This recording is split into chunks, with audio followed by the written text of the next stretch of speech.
एक योग्य मनुष्य भूखा प्यासा सड़क पर मर जाता है।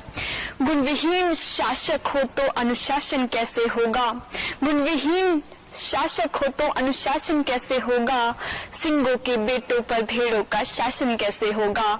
सिंगों के बेटों पर भेड़ों का शासन कैसे होगा? नमस्कार, मैं आकांक्षा मिश्रा श्री शंकराचार्य टेक्निकल कैंपस छत्तीसगढ़ से जातिगत आरक्षण के विषय में अपना मत रखना चाहूंगी।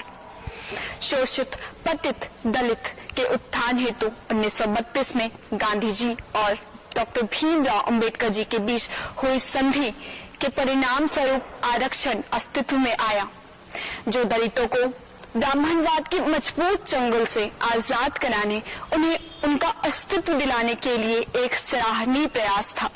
परंतु ये प्रश्न मैं सभा के समक्ष रखना चाहूंगी, क्या गरीब सिर्फ दलित है, सामान्य वर्ग नहीं?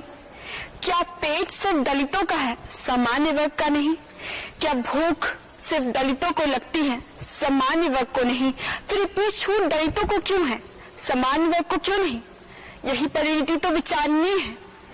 जब आरक्षण 10 वर्ष के लिए लागू हुआ था ताकि दलित अपने पैर भारतीय सरजमी पर मजबूती से जमा सके, परंतु आज की तस्वीर तो कुछ और ही बयां करती है। दलितों ने इस कदर इस जमी पर पैर जमा लिए हैं कि सामान्य वर्ग के पैरों तले जमीन हिल गई है। पीढ़ी दर पीढ़ी सरकारी पदों पर विराजमान होने के बावजूद उनके बेटों को, उनके बच्चों को आरक्षण मिलना आखिर कैसा न्याय है? मैं ये प्रश्न पूछना चाहूंगी कि क्या सरकार उन्हें आरक्षण देकर उन्हें मजबूत बना रही है? नहीं, वो उन्हें कमजोर और विकलांग बना रही है। ये तो वही बात हुई कि जब आपको उन्हें चलना सिखाना था तब आपने उनके हाथों में बैसाखी पकड़ा दी, तो वो चलना कैसे सीख पाएंगे? आरक्षण को बरकरार रखना राजनीतिक रोटियां सेकने के अलावा मुझे और कुछ नजर नहीं आता। एक नई पहल, एक नई सोच, एक नए कदम की आवश्यकता है ताकि आरक्षण जातिगत नहीं आर्थिक तौर पर किया जाए।